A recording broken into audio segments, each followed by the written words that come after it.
أستغفر الله العظيم أستغفر الله العظيم الذي لا إله إلا هو الحي القيوم وأتوب إليه بنية القبول وكمال كل سهولة ونعمة برحمة سيدنا ونبينا شفيعنا الرسول صلى الله عليه وآله وسلم ثم نرى جميع أهل البيت الكرام والصحابة والفرض والتابعين وتبع التابعين إلى يوم الدين، خصوصا إلى روح سيدنا الحسن البصري وسيدنا الجنيد البغدادي وسيد الشيخ عبد القادر الجيلاني وسيد الشيخ محمد بن عبد الكريم السمن المدني، وإلى روح مولانا الشيخ محمد أرشد بن عبد الله كلمطيان البنجري والشيخ محمد كشف الأنور بن إسماعيل البنجري، وإلى أرواح جميع مشايخنا ومعلمنا ووالدنا وأمهاتنا وقرابتنا وجيراننا وذوي الحقوق علينا أجمعين، ثم إلى أرواح جميع إخواننا المسلمين والمسلمات والمؤمنين والمؤمنات، أن الله تعالى الكريم الرحيم الرحمن يتغشاهم بالرحمة والمغفرة ويعيد علينا وعلى ذريتنا أجمعين من بركاتهم وأنوارهم وأسرارهم وعلومهم ونفحاتهم وخصوصياتهم وكرامتهم في الدين والدنيا والآخرة،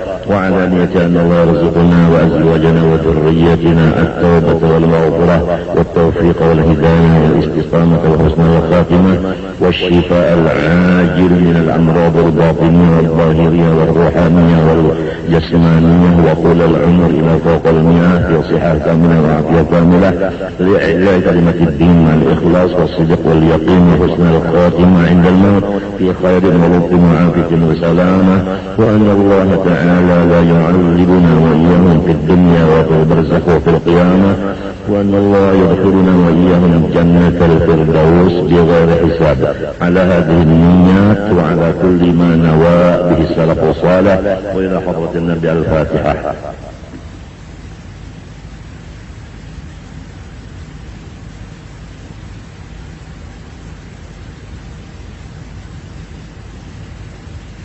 أعوذ بالله من الشيطان الرجيم. بسم الله الرحمن الرحيم.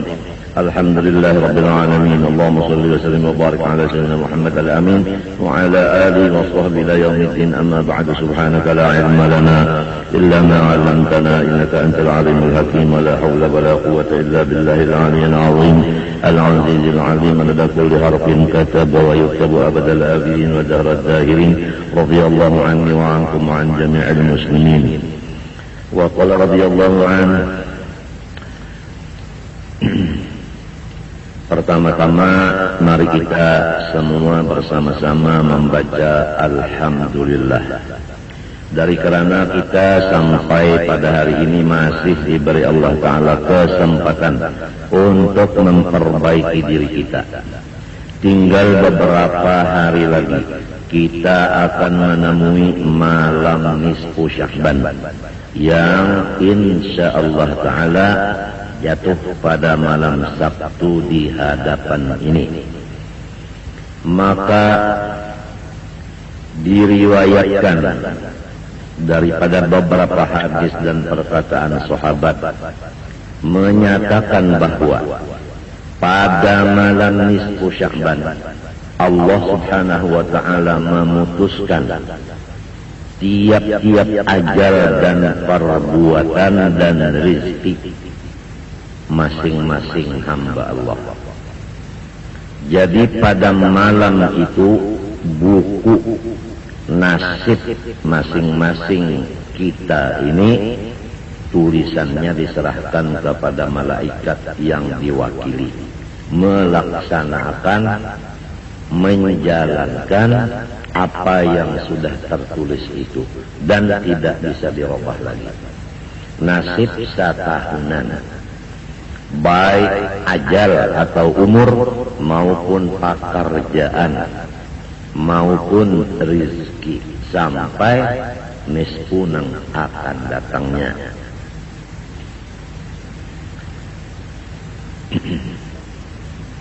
Adapun orang-orang yang tidak mendapat keampunan dan rahmat dan tidak diterima permohonan atau doanya oleh Allah, yaitu pertama,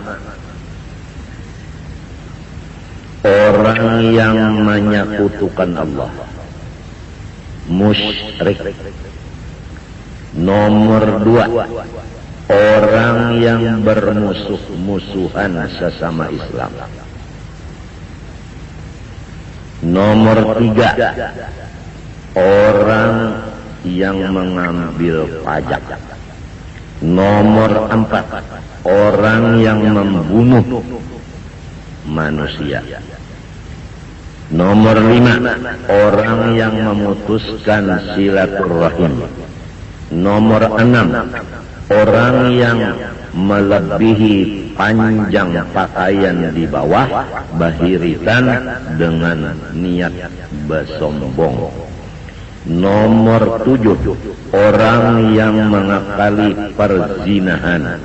Nomor 8, orang yang mengakali minuman-minuman yang diharamkan. Nomor 9, orang yang adu wasah. Nomor 10, orang yang mengupat akan orang lain. Nomor 11, orang yang mengerjakan riba atau memakannya atau memberi makan atau jadi sekretarisnya. Nomor berapa tadi sudah lihat lagi nah. Pertama, orang menyekutukan Allah. 2, orang yang bermusuh-musuhan. 3, orang yang mengambil pajak. 4, membunuh. 5, memutuskan rahim. 6, memakai pakaian yang lebih di bawah dari buku lalik dengan niat bersombong-sombong. Nomor 7, mengakali perzinahan. Nomor 8, mengakali minuman keras.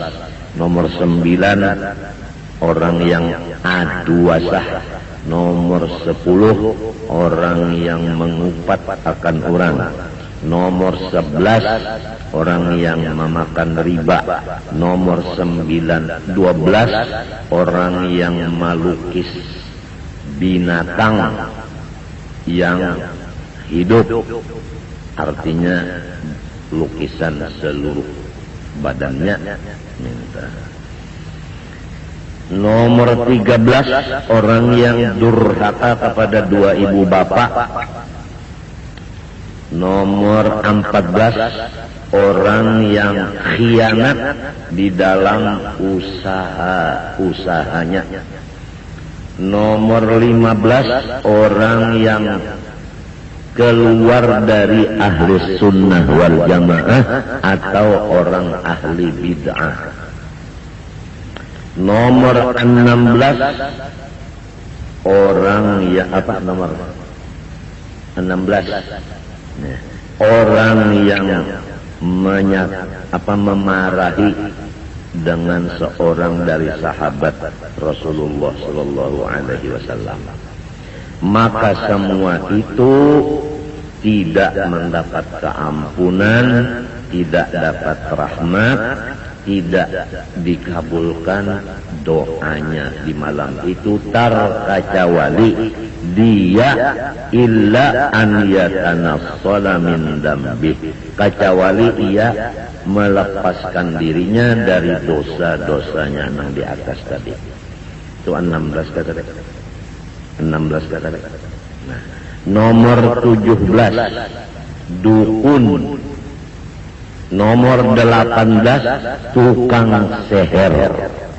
Jadi 18 ini dikumpulkan dari beberapa hadis dan dari beberapa perkataan sahabat, orang yang lepas dari keampunan dan rahmat dan kabul doanya dan diterima ibadahnya pada malam nisfu Sa'ban itu lepas. Kecuali lebih dahulu sebelum malam itu terjadi, dia sudah bertaubat dari dosa masing-masing itu dan tidak lagi mengulanginya. Itulah yang pertama dulu disampaikan. Kemudian pada malam itu kita disuruh beribadah. Nah, pertama sembahyang maghrib berjamaah. Yang kedua, berniat sebelum membaca Yasin. Kemudian berdoa. Niat pertama kemudian baca Yasin pertama, kemudian doa pertama. Kemudian demikianlah diulang-ulang 3 kali. Selesai, lalu sholat isya berjamaah. Lalu kalau bisa berjamaah bagus. Kalau kadang masing-masing sholat tasbih 4 rakaat. Kemudian membaca tasbih Nabi Allah Yunus, La ilaha illa anta subhanaka inni kuntu minadh dhalimin, 1275 kali. 1275 kali. La ilaha illa anta subhanaka inni kuntu minadh dhalimin. 1275 kali. Kemudian sebaiknya lagi kita berniat sembahyang subuh berjamaah. Dan jangan lupa ganti daripada syekh murabbi mursyid kita. Sebab kita ini hidup. Kalau kada bisi guru nang memimpin, niscaya syaitan guru kita. Jadi supaya lepas daripada dipimpin syaitan, maka sudah ijma ulama-ulama menentukan bahwa memperbanyak membaca sholawat dan salam kepada Rasulullah SAW itu taqumu maqama syaikhit tarbiyah. Tulisannya yang kayak ini dalam kitab. وقد أجمعوا على أن الإكثار من الصلاة والسلام على رسول الله صلى الله عليه وسلم تقوم مقام شيخ التربية. Mereka itu ulama ijma bahwasanya memperbanyak salawat dan salam kepada Rasulullah SAW itu menempati kedudukan guru yang memimpin. وقد وصل بها كثير من العارفين ولم يكن لهم شيخ غير ذلك. Dan sesungguhnya telah sampai ke hadrat Allah Ta'ala sangat banyak dari manusia-manusia, padahal tidak ada mempunyai guru sama sekali kecuali banyak membaca sholawat dan salam kepada Rasulullah SAW. Jadi ringkasnya, memperbanyak sholawat dan salam kepada Rasulullah itu adalah guru yang memimpin kita. Maka sayangilah guru kita itu, yaitu sholawat dan salam tadi. Jadi malam nisfu Sya'ban banyak-banyak membaca sholawat. Seperti Dalailul Khairat, kita baca umpama mulai dari awal sampai habisnya umpamanya malam itu. Tapi jangan lupa bahwasanya kita mempunyai kewajiban mutlak atau fardu ain, ada kewajiban lawan mata. Jadi mata kita diberi 2, haknya guring. Ingat akan berataan, guring dijaga, makan diperhatikan, minum itu juga. Ingatkanlah, jangan makan minum guring kada tapi diperhatikan. Kalau kurang makan kurang minum, kena garing pian, penyakit mah lawan ginjal. Namun kurang guring kena pian kegilaan. Itu jaga bangetlah, jaga. Karena iblis itu disuruhnya kita banyak-banyak beribadat. Jadi lalu makan kada urus, guring kada urus, minum kada urus, akhirnya tatawa sarongonan. Itu tujuan setan itu. Sebab tipu daya setan mengganggu kita dengan kada kawa dihitung. Malah di kitab ulun pernah membaca bilang-bilangan tipu daya setan mengganggu kita ini supaya sasar sebilang-bilang napasnya makhluk Allah. Jadi kalau ada Tuhan yang menolong kita ini sasar. Nah, oleh sebab itu banyaki sholawat kepada Nabi. Dan urusan-urusan yang bakal memanaskan pikiran, jauhkanlah. Sebab apabila panas, itu adalah setan. Sebab setan itu api itu kadang-kadang dingin, semuanya panas. Jadi kurang guring, jadinya panas. Kurang makan, kurang minum, jadinya panas. Nah itu. Kemudian, nang sebutin pulang pasan, jangan sakit hati. Lamun sakit hati, baik sakit beranak daripada sakit hati. Nah, apabila sakit hati, bahayanya kegilaan juga, karena lalu lamunnya kegilaan, gara-gara umpat mengaji di sekumpul jadi gila. Padahal kadanya mintu pang. Nang jadi kalau inyata, napakah tak utang ka banyak. Bini ka kalau masih sakit hati. Atau walang tadi, anu guring kurang benar, makan minum kurang benar. Nah itu. Lalu tina balain pada orang banyak. Nah itu, jadi dijaga benar itu. Itu nang anunya penting-pentingnya aja tah. Nang pentingnya sholawat banyaki, kemudian nang menyebabkan panas itu dijauhi, seperti kurang makan, kurang minum, kurang guring, dan jangan sakit hati. Nang 18 perkara tadi, kalau kita takkan-takkan, misalnya durhaka lawan ibu bapak, atau ada tapaut sesama kita, ya kah? Kada baakuran. Nah, sebelum malam itu kita baakuran, bahabisan dulu, babo berasih dulu. Kalau misalnya guru usuk, misalnya lawan guru masdar, lawan guru anak antung, tabalujur ditakdirakan misalnya bemadu. Jadi nang betigan itu baakuran, bemadu nih baakuran. Lamun madu telah timbulnya di wanyi itu nya bakal rubutnya di sebuah rumah bakal rubut aja nya wanyi itu. Jadi lamun wanyinya bakal rubut, kenapa madunya kadang mau?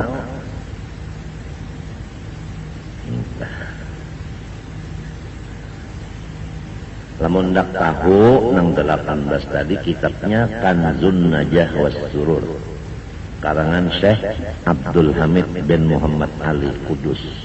Ulun dibari langsung dengan tangan Sayyid Amin Qutbi kitab itu tadi. Jadi 18 perkara tadi, kurang nang kada mendapat rahmat, kada mendapat keampunan, dan kada diterima doanya di malam itu.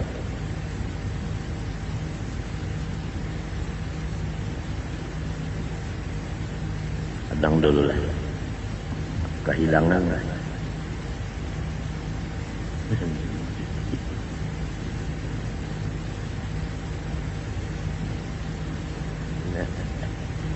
Dapat pun.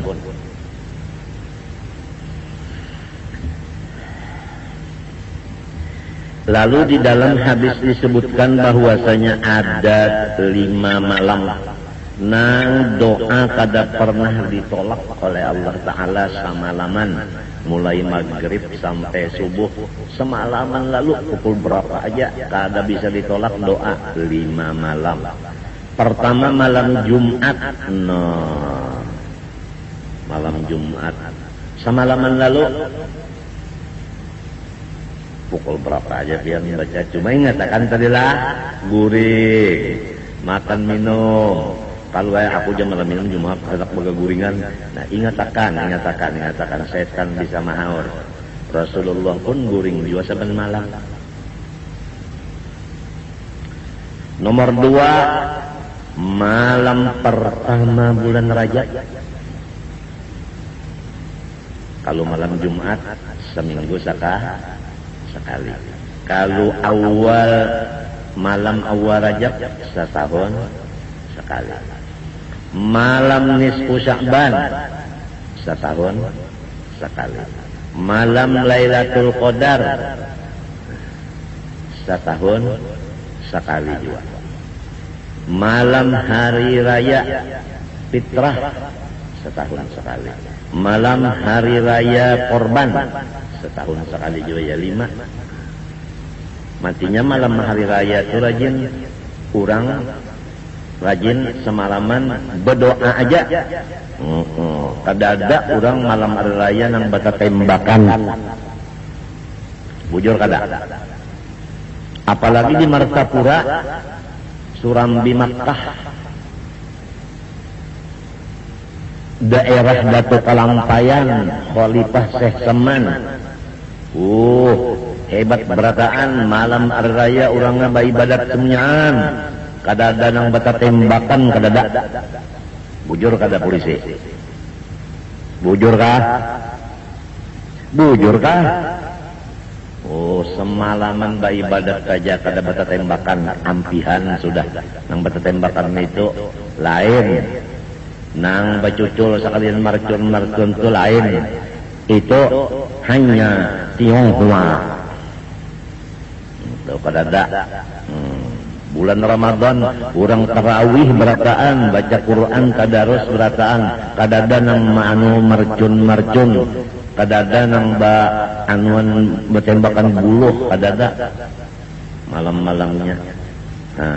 Siangnya kadada orang nang baca jualan makanan nang cagar dimakan siang. Warung-warung tutup semuanya. Bujur kada. Apalagi di Martapura tak gunakan non kepala pasar. Kada ada orang berjualan. Ulun kada bisa juga melihat orang berjualan sebab ulun dalam kamar aja.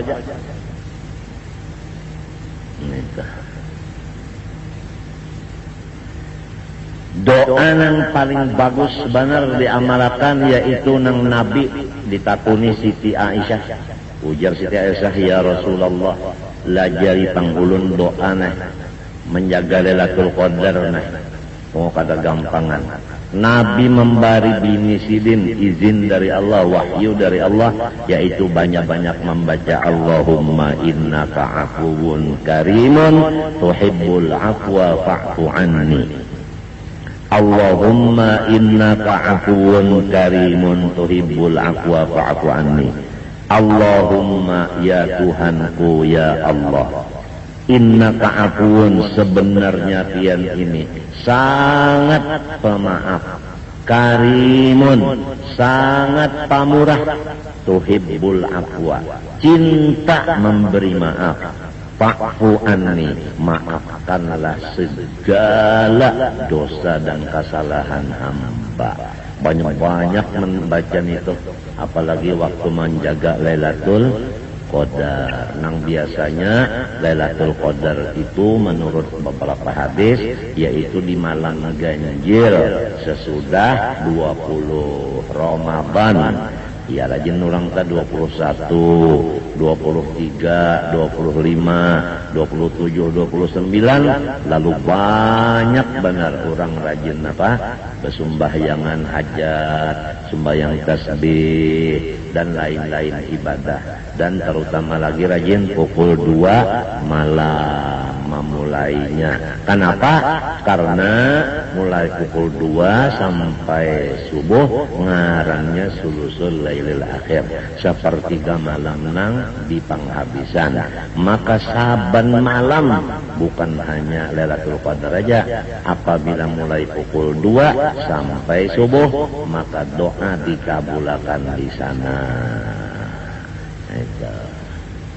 Nah itulah artinya, di antara artinya sedikit, artinya pembicaraan bidang agama nang ada kaitannya dengan malam nisfu Sya'ban. Kemudian kita menyambung kitab nang dibaca ini. Qala rahimahullahu ta'ala,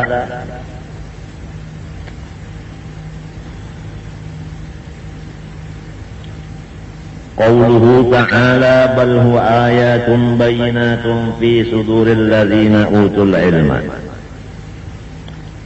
Bal huwa, tetapi adalah Quran, alladzi ji'ta bihi, yang engkau Muhammad membawanya, ayatun adalah bukti-bukti dari Allah, bayyinatun yang menyatakan. Jadi Al-Quran yang dibawa Nabi itu baik hurufnya, barisnya, dan maknanya, semua itu adalah tanda bukti nang nyata atas Allah. Jadi barang siapa melihat atau membaca atau mendengar Al-Quran, semestinya dia melihat Allah dengan imannya, dengan musyahadahnya, dengan hatinya. Karena Al-Quran itu ayatun bayyinah. Di mana Quran yang dibawa Nabi itu andaknya fi suduril ladzina utul ilma, berada di dalam dada-dada orang-orang yang diberi Tuhan ilmu. Artinya orang-orang nang ulama hafal akan Quran itu. Apa rasanya? Oh guru-guru, apa rasanya? Menurut ayat ini semestinya guru-guru agama hafal Quran. Bal huwa ayat Quran alladzi jitabeh ayatun bayinat kainatun fi suduril ladzina utul ilma. Jadi ayat al-ulama'u yahfazunahu, semestinya orang alim hafal Quran. Apa rasanya?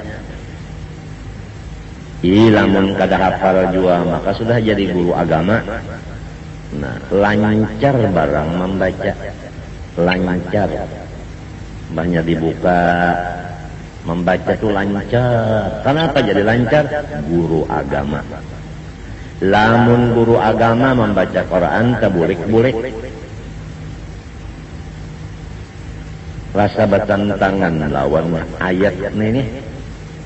Semestinya di ayat ini bukan membaca lawan buku, semestinya hafal. Ini kenapa guru agama membaca Quran itu taburik-burik, kada lancar? Oleh sebab itu, mudah-mudahan Tuhan mengatur kita dan anak cucu kita. Kira-kira umur 11 tahun. Umur 11 tahun. Lalu setahun pertama, yaitu umur 12. Setahunan belajar Quran aja. Mulai tajwidnya, lawan membacanya. Setahunan. Kada belajar yang lain. Namun sifat 20 sudah pang belajarlah ya. Ujub Cilembakon itu sudah. Setahunan, jadi umur 12 tahun itu sudah bagus, sudah membaca Qurannya itu bagus sudah. Kada mau lagi huruf-hurufnya tersalah. Nang mana mat jaiz pas, nang mana mat wajib pas, nang mana mat ad-sukun pas, nang mana mat tabi'i pas, nang mana ikhfa, nang mana izhar, nang mana iqlab, nang mana imalah pas, nang mana tashil pas. Kada sing salahan lagi, waqaf ibtida sudah mengerti sebab mengaji satahunan siang malam tajwid saja. Umur 12 tahun. Berpindah umur 13 tahun belajar sorok. Satahunan insyaallah alim sorok. 13 sudah umur. Umur 14 mengaji nahu, satahunan siang malam, insyaallah alim nahu. Nah, umur 15 satahunan belajar bahasa Arab, lugat, insyaallah bisa. Lamun sudah nangka itu komplit Qurannya umur 12 sudah.